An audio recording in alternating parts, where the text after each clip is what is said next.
নমস্কার।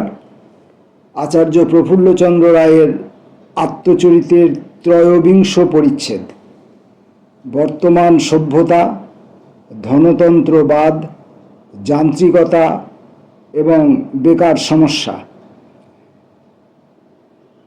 এই শিরোনামের 1 নম্বর অধ্যায়ে তিনি লিখছেন পণ্যের অতি উৎপাদন এবং তাহার পরিণাম, বেকার সমস্যা।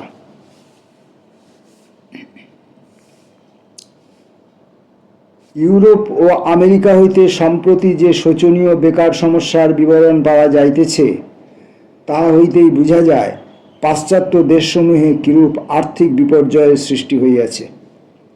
সকলেই জানেন পৃথিবীব্যাপী আর্থিক মন্দা চারিদিকে কি অনিষ্টকর ফল প্রসব করিতেছে।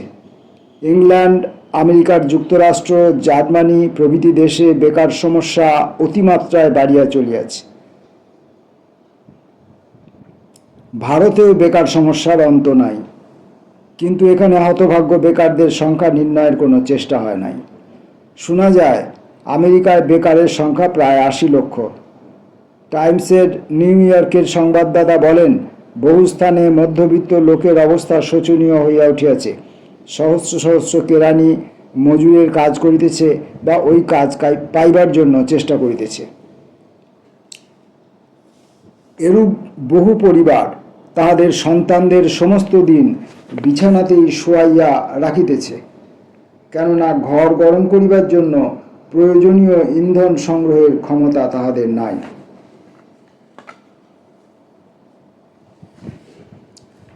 এর চেয়েও শোচনীয় কাহিনী আছে। একটি সংবাদে আছে যে শহরের কর্তারা সমস্ত জঞ্জালাধার তালাবদ্ধ করিয়া রাখিয়াছে, পাছে লোকে রাত্রিতে ওই সমস্ত স্থান হইতে ক্ষুধার জ্বালায় পচা খাদ্য সংগ্রহ করিয়া খায় এবং তাহার ফলে তাহাদের দেহ বিষাক্ত হয়। একটি লোক এক টুকরা রুটি চুরি করিয়া ধরা পড়ে। এই ঘৃণা ও অপমানের ফলে শেষে সে আত্মহত্যা করে। দুর্ভিক্ষ বা বন্যা প্রভৃতির সময়ে আমাদের দেশেও এরূপ ঘটনা ঘটিতে দেখা যায়। চরম দুর্দশায় পড়িয়া এদেশের লোক স্ত্রী, পুত্র, কন্যা বিক্রয় করিয়াছে, আত্মহত্যা পর্যন্ত করিয়াছে। আশ্চর্যের বিষয় এই যে আমেরিকার মতো ঐশ্বর্যশালী দেশেও এরূপ দুরবস্থা হইতে পারে। শোনা যায় এইসব বেকারদের অভাব মোচন করিবার জন্য 22 লক্ষ পাউন্ডের প্রয়োজন। আমেরিকার কোটিপতিদের পক্ষে এই টাকা সংগ্রহ করা কঠিন নয়। আমেরিকায় এত লক্ষপতি কোটিপতি থাকিলেও সে দেশে এরূপ হৃদয় বিদারক ব্যাপার কেন ঘটিতেছে? স্থানীয় কোনো সংবাদপত্র হইতে উদ্ধৃত, 16 ডিসেম্বর 1930। সৌভাগ্যক্রমে একদল নতুন অর্থনীতিবিদের উদ্ভব হইয়াছে। ইহারা সমস্যাটি গভীরভাবে দেখিয়া জগৎব্যাপী বেকার সমস্যার প্রকৃত কারণ নির্ণয় করিয়াছেন। প্রায় 2 বৎসর পূর্বে 1928 সালে কলিকাতা স্টেটসম্যান নিম্নলিখিত মন্তব্য প্রকাশিত হয়: পাশ্চাত্য দেশসমূহে শিল্প বাণিজ্যের যে সঙ্গীন অবস্থা হইয়াছে, তাহার প্রতিকারের একমাত্র পথ উৎপন্ন দ্রব্যের পরিমাণ হ্রাস করা, কিন্তু ইহার ফলে বেকার সমস্যার সৃষ্টি অবশ্যম্ভাবী। 2টি শিল্পের কথাই ধরা যাক। আমেরিকা 6 মাসে যে পরিমাণে বুট ও জুতা তৈরি করে, তাহাতে তাহার 1 বৎসর চলে এবং 17 সপ্তাহে 1 বৎসরের উপযোগী কাজ তৈরি করে। কাজেই প্রয়োজনাতিরিক্ত মাল হয় তাহাকে কম মূল্যে অন্য দেশে চালান করিতে হইবে অথবা কারখানার কাজ বন্ধ করিয়া দিতে হইবে।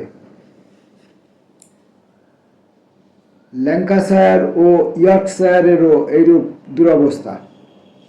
প্রত্যেক দেশেই কারখানা স্থাপিত হইতেছে এবং যন্ত্রশক্তিতে উৎপন্ন দ্রব্যের পরিমাণ বহুগুণে বাড়িয়া গিয়াছে, কিন্তু তদনুরূপ জিনিস বিক্রয় হইবার সম্ভাবনা নাই। জগতের জনসাধারণ অত্যন্ত দরিদ্রই হইয়া গিয়াছে, সুতরাং উৎপন্ন মাল কাটিতেছে না। বিশেষত এশিয়া ও আফ্রিকায় পাশ্চাত্যের তুলনায় আর্থিক উন্নতি কমই হইয়াছে। সুতরাং এই দুই মহাদেশে লোকসংখ্যা খুব বেশি হইলেও সে তুলনায় পণ্যদ্রব্যাদি সামান্যই বিক্রয় হয়। সেখানকার লোকসমূহের অভাবও সামান্য। আরেকটি দৃষ্টান্ত দেওয়া যাইতে পারে। হেনরি ফোর্ডের কারখানা হইতে 1920-21 সনে 12.5 লক্ষ মোটর গাড়ি তৈরি হইয়াছে। মাসে গড়ে 30 দিন কাজের সময় ধরিলে প্রত্যহ 4,000 মোটর গাড়ি ফোর্ডের কারখানা হইতে তৈরি হইত। পরে হেনরি ফোর্ড তাহার প্রতিবেশীদের পরাস্ত করিবার জন্য প্রত্যহ গড়ে 6,000 মোটর গাড়ি তৈরি করিতে থাকেন। অন্যান্য কারখানার মালিকেরাও তার সঙ্গে উন্মত্তের মতো পাল্লা দিতে থাকে। ফলে সংকটজনক অবস্থার সৃষ্টি হইল। জগৎবাসীরা কি ক্রমাগত মোটর গাড়ি কিনিতে পারে? বর্তমানে জগৎব্যাপী যে আর্থিক দুর্দশা হইয়াছে তার একটা প্রধান কারণ এই অতি উৎপাদন। প্রায় 2 বছর পূর্বে উপরোক্ত কথাগুলি লিখিত হয়। পুস্তক মুদ্রণের পূর্বে স্থানীয় একখানি সংবাদপত্রে আমি নিম্নলিখিত মন্তব্য পাঠ করিলাম।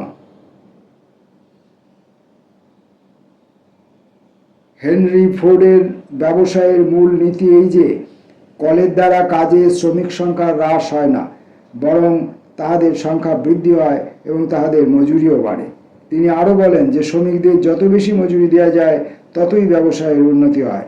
কিন্তু গত 2 বছরের ঘটনাবলীর ফলে তার সেই মূল নীতি রক্ষা করা কঠিন হইয়াছে। আমরা শুনিতেছি যে তাহার কৃষিক্ষেত্রে তিনি কল বর্জন করিয়া সনাতন প্রণালীতে কাজ করাইতেছেন, যাহাতে অধিক সংখ্যক লোক কাজ পাইতে পারে। বেশি জরুরি মজুরি অতীতের কথা হইয়া দাঁড়াইয়াছে এবং তিনিও ঘটনাচক্রে বাধ্য হইয়া অন্য সকলের মতো শ্রমিকদের মজুরি হ্রাস করিতেছেন।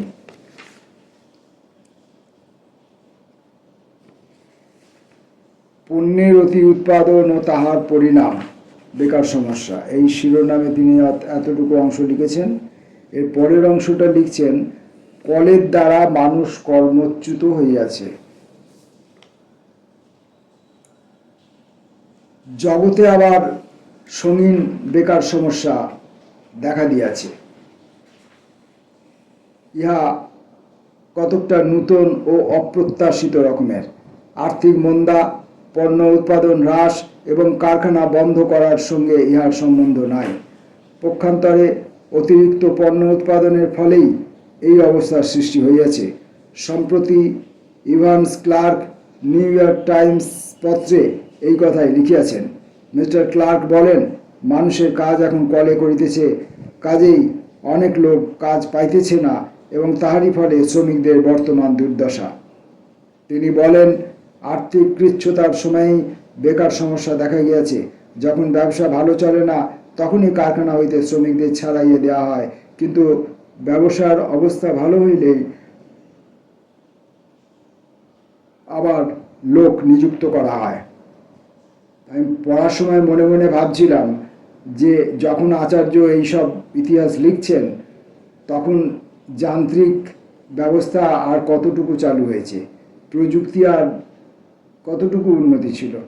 এখনকার তুলনায় সেই যান্ত্রিক ব্যবস্থা এবং প্রযুক্তি বোধহয় কয়েক শতাংশ মাত্র হবে। এখন আজকের এই সময়ে দাঁড়িয়ে যেভাবে যন্ত্রের দ্বারা সমস্ত রকমের কাজ করা হয় এবং প্রযুক্তির মাধ্যমে মানুষের ঘরে বসে যে কাজ করা, লেখা পড়া, আঁকা আঁকি, পড়ানো, শিক্ষকতা করা এবং ইত্যাদি যাবতীয় কাজ প্রযুক্তির মাধ্যমে হয়ে যাচ্ছে।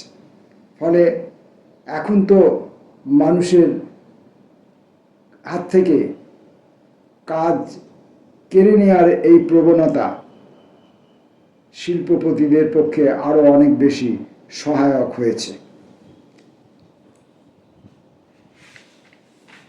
কিন্তু বর্তমানে বেকার সমস্যা সম্পূর্ণ ভিন্ন রকমের। আর্থিক মন্দার সময় যেরূপ হয়, ব্যবসায়ের বাজারে সেরূপ কোনো অবনতির লক্ষণ দেখা যায় নাই।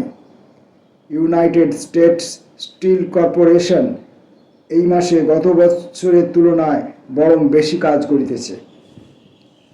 বৈদ্যুতিক শক্তির ব্যবহার গত বছরের তুলনায় শতকরা 7 ভাগ বাড়িয়া গিয়াছে। আরও একটি কারণ ভিতর হইতে প্রভাব বিস্তার করিতেছে। এতদিন ইহাকে আমরা লক্ষ্য করি নাই, কিন্তু এখন ক্রমে ক্রমে শক্তি সংগ্রহ করিয়া ইহা একটি প্রধান জাতীয় সমস্যার সৃষ্টি করিয়াছে। যন্ত্র আমাদের শিল্পক্ষেত্রের সর্বত্র যেরূপ দখল করিয়াছে, তার ফলে মানুষ কর্মহীন বেকার হইয়া পড়িয়াছে। এই দিক দিয়া চিন্তা করিলেই কেবল বর্তমান সমস্যার মূল আবিষ্কার করা যাইতে পারে।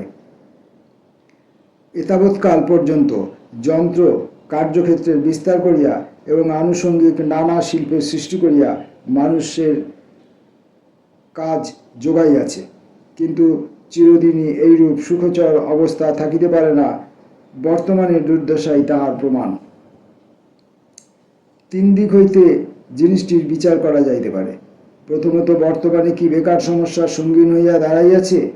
আমেরিকায় বহু সংখ্যক কলকারখানা বন্ধ হইয়া যাওয়ার ফলেই কি এইরূপ অবস্থার সৃষ্টি হইয়াছে? যদি পণ্য উৎপাদন যথেষ্ট পরিমাণে হ্রাস না হইয়া থাকে, তবে ধরিয়া লইতে হইবে বর্তমান বেকার সমস্যার মূলে যন্ত্রের প্রভাব রহিয়াছে। তারপর পণ্য উৎপাদনের কথা। কারখানাতে পণ্য উৎপাদন হ্রাস হওয়াতেই কাজের পরিমাণ কমিয়া গিয়াছে, সাধারণত এইরূপ মনে করা যাইতে পারে, কিন্তু অবস্থা ইহার বিপরীত। 1927 সালে আমেরিকা যুক্তরাষ্ট্রের কলকারখানাগুলি এত অধিক পণ্য উৎপাদন করিয়াছে, গত বৎসর ব্যতীত আর কখনো এমন হয় নাই। একদিকে পণ্য উৎপাদন যেমন বাড়িয়াছে, অন্যদিকে তেমন 1919 সাল হইতে উৎপাদনকারী শ্রমিকের সংখ্যা হ্রাস পাইয়া আসিতেছে। গৃহ নির্মাণ শিল্পে এই শ্রমিক সংখ্যা হ্রাসের কৌশল বেশি পরিমাণে অগ্রসর হইয়াছে। পরিখাকরণ, খনন, ভারী বস্তু উত্তোলন, বালতি বহন প্রভৃতি অনেক কাজই এখন যন্ত্রের সাহায্যে হইতেছে। এই শিল্প সম্পূর্ণরূপে এই যন্ত্রশিল্প হইয়া উঠিয়াছে। কয়লার খনির কাজেও যন্ত্রের ব্যবহার বাড়িয়া গিয়াছে। ইতিমধ্যেই আমেরিকায় শতকরা 71% কয়লার কাজ কলের দ্বারা হইতেছে। 1890 সালে যে পরিমাণ শ্রমের প্রয়োজন হইত, বর্তমানে তাহা অপেক্ষা প্রায় অর্ধেক শ্রম খাটাইয়া কয়লার কোম্পানিগুলি 1 বৎসরের উপযোগী কয়লা খনি হইতে তুলিতেছে। ইস্পাত কোম্পানিগুলি 1904 সালের তুলনায় বর্তমানে ঠিক সেই পরিমাণ শ্রমিক খাটাইয়া 3 গুণ বেশি লৌহপিণ্ড তৈরি করিতেছে। হিসাব করিয়া দেখা গিয়াছে, আমেরিকার কৃষি ফার্ম সমূহে 45,000 শস্য সংগ্রহ ও পেষণের যন্ত্র 1,30,000 শ্রমিককে কর্মচ্যুত করিয়াছে। ইহারা উচ্চ হারে মজুরি পাইত। যন্ত্রের দ্বারা যে কত লোক কর্মচ্যুত হইয়াছে, তার ইতিহাস এখনো লিখিত হয় নাই। যন্ত্রের দ্বারা যে সমস্ত লোক কর্মচ্যুত হইতেছে, তাহাদের কতকাংশকে ওই বৎসরেরই বিভিন্ন বিভাগে কাজ দেওয়া হয়, কিন্তু কলের প্রসার বৃদ্ধির সঙ্গে সঙ্গে যদি ব্যবসায়ের কার্যক্ষেত্র তদনুরূপ বাড়ে, তবেই এইরূপ সম্ভব হইতে পারে। এই সমস্ত বিবেচনা করিলে বোঝা যাইবে, 1921 সালের তুলনায় বর্তমানে ব্যবসায়ের অবস্থা তত বেশি খারাপ না হইলেও বেকার সমস্যা কেন অধিকতর ভয়াবহ হইয়া উঠিয়াছে। দুর্দশা এখন চরমে উঠিয়াছে। সম্প্রতি একদল বেকার প্রেসিডেন্ট হুভারের নিকট দরখাস্ত করিতে গিয়াছিল। তাহাদের আবেদন হইতে এই প্রকৃত অবস্থা বুঝা যাইবে। আমাদের এই দেশে ভূমি উর্বরা, প্রচুর ফসল উৎপন্ন হইতেছে, গোলায় শস্য ধরে না, ভাণ্ডার পণ্যভারে পূর্ণ, তোষাখানায় প্রভূত পরিমাণে স্বর্ণ সঞ্চিত, কলকারখানা ও ফার্মে অতিরিক্ত উৎপন্ন পণ্য বিক্রয় হইতে না পারিয়া চারিদিকে বাণিজ্য প্রবাহ যেন রোধ করিয়া ফেলিয়াছে। তৎসত্ত্বেও 1,10,00,000 নরনারী তাহাদের দেহ ও মস্তিষ্ক কর্মে নিয়োগ করিবার কোনোই সুযোগ পাইতেছে না। তাহারা প্রচুর সঞ্চিত খাদ্য সম্ভারের পার্শ্বে আর্থিক বিপর্যয়ের প্রতীকস্বরূপ অনাহারে দাঁড়াইয়া আছে। স্টেটসম্যান, 16 জানুয়ারি 1932।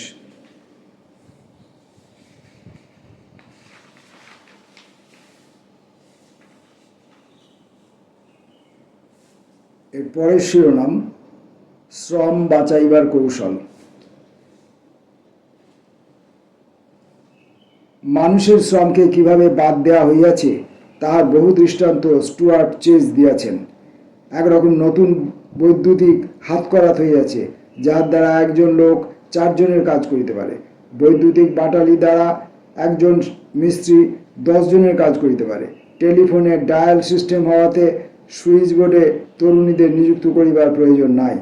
একটি সপ্তাহেই 14টি নতুন যন্ত্রের আবিষ্কার উদ্ভাবন দেখা গিয়াছে। পিণ্ড লৌহ ঢালাই করিতে যেখানে 60 জন লোকের দরকার হইত, সে স্থলে এখন 7 জনেই কাজ চলে। কারখানার বড় চুল্লিতে 22 জন লোকের স্থলে এখন একজন লোক, 42 জন লোকের স্থলে এখন একজন লোক কাজ করিতেছে। ইট তৈরি কলে ঘন্টায় 40,000 ইট তৈরি হইতেছে। পূর্বে একজন লোকে রোজ 450 খানি ইট তৈরি করিত। সিমপ্লেক্স ও মাল্টিপ্লেক্সের যন্ত্র দ্বারা টেলিগ্রাফ অফিসে তার বার্তা শতই গৃহীত হইতেছে। তজ্জন্য শিক্ষিত কর্মীদের প্রয়োজন নাই। টাইপ বসাইবার যন্ত্র দ্বারা একটি প্রধান কেন্দ্রে বসিয়া একজন লোক 500 মাইল পর্যন্ত দূরে টাইপ বসাইতে পারে। ইহার ফলে আমেরিকার যুক্তরাষ্ট্রে 1000 মুদ্রাকরের কাজ গিয়াছে। তামাক ব্যবসায়ে একটি সিগারেট তৈরি কলে প্রতি মিনিটে 12,000 সিগারেট তৈরি হয়। সিগারেট পাকাইতে মাত্র 3 জন শ্রমিকের প্রয়োজন হয় এবং একটি যন্ত্র 700 লোকের কাজ করিতে পারে। স্ট্যাটিস্ট বলেন, প্রত্যেক কর্মী যন্ত্রযুগে যত অধিক দ্রব্য উৎপাদন করিতেছে, সঙ্গে সঙ্গে ততই বেকার সংখ্যা বৃদ্ধি পাইতেছে। ম্যানচেস্টারের অর্থনীতিবিদেরা এই একটি ভ্রান্ত ধারণার উপর ভিত্তি করিয়া আলোচনা আরম্ভ করেন যে ল্যাঙ্কাশায়ারের বস্ত্রশিল্প চিরকাল অক্ষুণ্ণ থাকিবে। একথা কখনো তাহাদের মনে হয় নাই যে ভবিষ্যতে ইউরোপ, আমেরিকা, এমনকি অচল এশিয়াও জাগ্রত হইয়া তাহাদের প্রতিদ্বন্দ্বী রূপে দাঁড়াইতে পারে। সুতরাং প্রায় অর্ধ শতাব্দী বেশ নির্বিকার কাটিয়া গেল এবং ইংল্যান্ডের পল্লীগুলি হইতে শতকরা 80% লোক আসিয়া শহর অঞ্চলে বসতি করিল। কিন্তু কর্মফল ভোগ করিতেই হয় এবং বর্তমানে গুরুতর বেকার সমস্যা লইয়া ইংল্যান্ডের রাজনীতিক এবং অর্থনীতিবিদদের মাথা ঘামাইতে হইতেছে। কিছুদিন হইতে আমি চীনের আর্থিক অবস্থা সম্বন্ধে বিশেষভাবে আলোচনা করিতেছি, কেননা ভারত ও চীনের আর্থিক অবস্থা অনেকটা একরকম। চীনের লোক সংখ্যা প্রায় 48 কোটি। আমি জনৈক আমেরিকা দেশীয় বিশেষজ্ঞের অভিমত উদ্ধৃত করিতেছি, ইহাকে চীনের প্রতি বন্ধু ভাবাপন্ন বলা যায় না। এই সমস্ত কার্যপ্রণালী অবলম্বনের ফল নানা দিকে দেখা যাইতে লাগিল। রেলওয়েগুলি সহস্র সহস্র ভারবাহী কুলিকে কর্মচ্যুত করিল। চীনের যে 1000 লোক জলপথে নৌকা বাহিয়া জীবিকা অর্জন করিত, বাষ্পীয় পথ তাহাদিগকে বেকার করিয়া তুলিল। ইয়াংশি নদীর মুখে যাহারা নৌকায় করিয়া পণ্যদ্রব্য বহন করিত, তাহাদের কাজ গেল। বিদেশি কারখানা হইতে কলে তৈরি নানা পণ্য চীনে আমদানি হইতে লাগিল।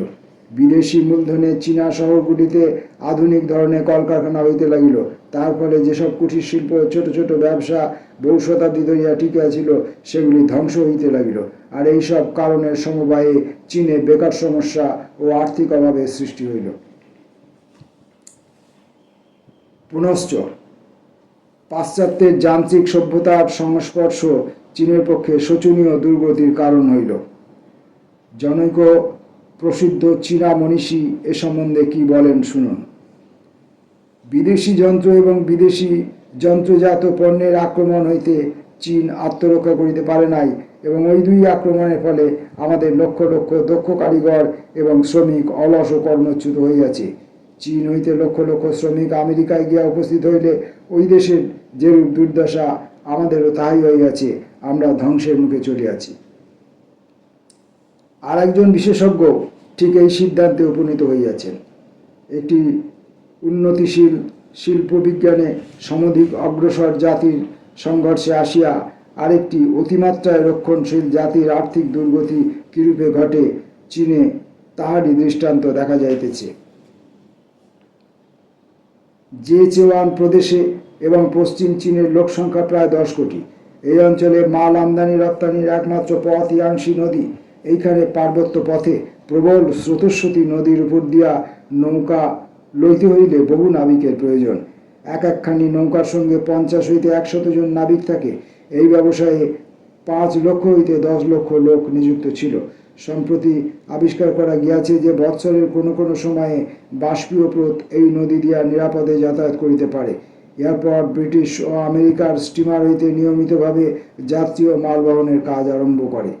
কাজ এত লাভজনক যে একবার যাতায়াতে স্টিমারের খরচা উঠিয়া যায়। স্টিমারে চলাচল বা মালবহন খুব নিরাপদও হইল।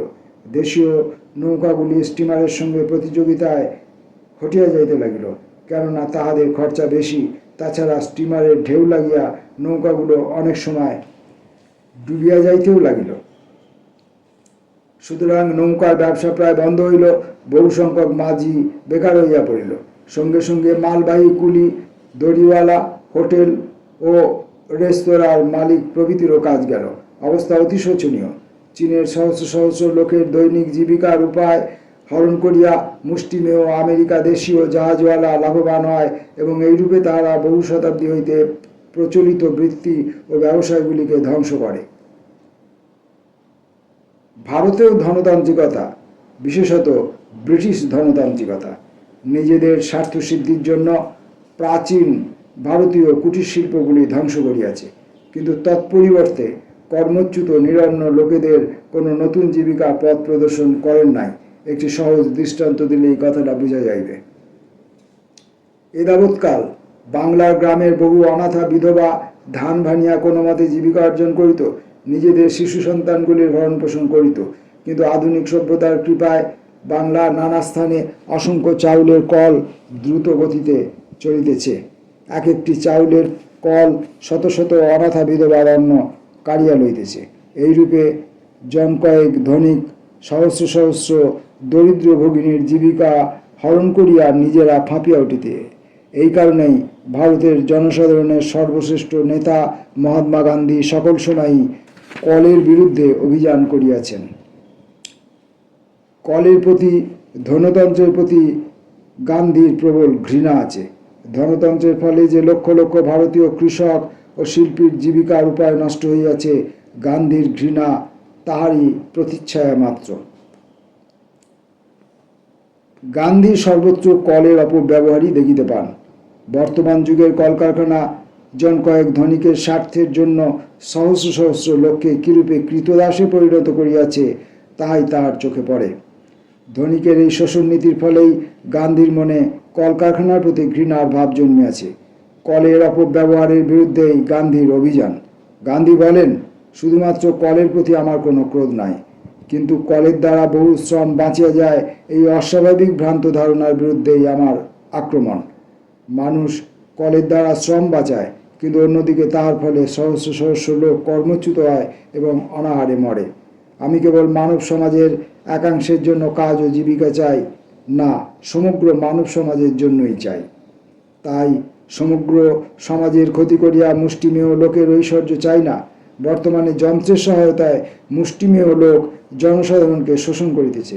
এই মুষ্টিমেয় লোকের কর্মের প্রেরণা মানবপ্রীতি নয়, লোভ ও লালসা। এই অবস্থাকে আমি আমার সমস্ত শক্তি দিয়ে আক্রমণ করিতেছি। যন্ত্র মানুষকে পঙ্গু ও অক্ষম করিবে না, ইহাই আমি চাই। এমন একদিন আসিবে যখন যন্ত্র কেবলমাত্র ঐশ্বর্য সংগ্রহের উপায় রূপে গণ্য হইবে না, তখন কর্মী ও শ্রমিকদের এইরূপ দুর্দশা থাকিবে না, এবং যন্ত্র মানুষের পক্ষে দুঃখজনক না হইয়া আশীর্বাদ স্বরূপ হইবে। আমি অবস্থার এরূপ পরিবর্তন সাধন করিবার চেষ্টা করিতেছি যে ঐশ্বর্যের জন্য উন্মত্ত প্রতিযোগিতা দূর হইবে এবং শ্রমিকেরা কেবল যে উপযুক্ত পারিশ্রমিক পাইবে তাহা নহে, তাহাদের কাজও তাহাদের পক্ষে দাসত্বের বোঝার মতো হইবে না। এই অবস্থায় কলকবজা কেবল রাষ্ট্রের পক্ষে নয়, যাহারা এইসব কলকবজা চালাইবে তাহাদের পক্ষেও সত্যকার প্রয়োজন লাগিবে। মহাত্মা গান্ধীর এই আকাঙ্ক্ষাও কিন্তু পূরণ হয়নি, বরং কলকারখানা এবং যান্ত্রিক প্রযুক্তি ব্যবহার করে শোষণের পরিমাণ অনেক বেশি বৃদ্ধি করা হয়েছে। মানুষকে অনেক বেশি কর্মচ্যুত করা হয়েছে এবং মানুষকে তার শ্রমের যথাযথ মূল্য দেওয়া তো দূরের কথা, অত্যন্ত নগণ্য মূল্যে তার শ্রমকে চুরি করছে মুষ্টিমেয় কয়েকজন শিল্পপতি, পুঁজিপতি।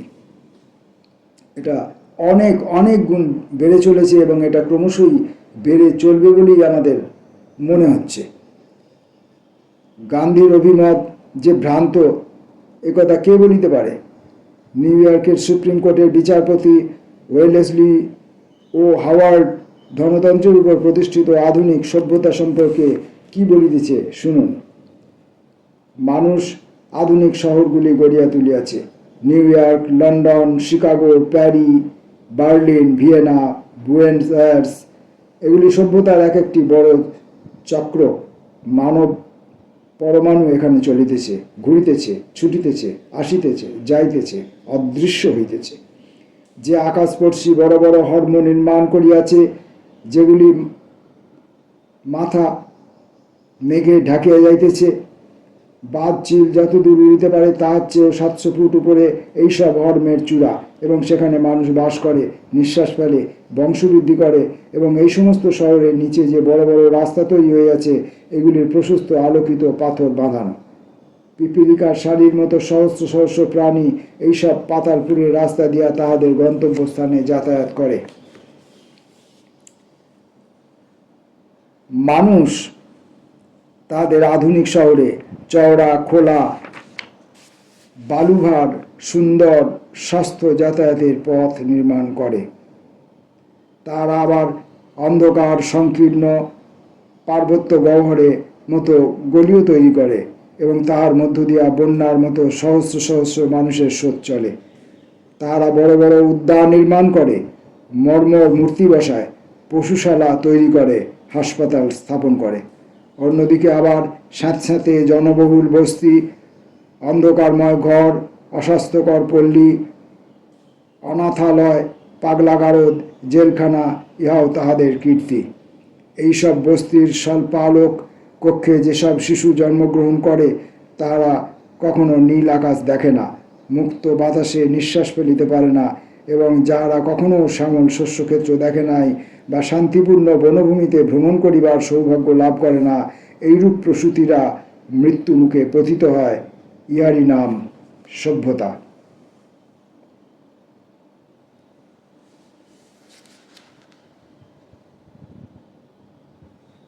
আচার্যের আত্মচরিতের 23 পরিচ্ছেদের পাঠের প্রথম অংশ আজ এই পর্যন্ত।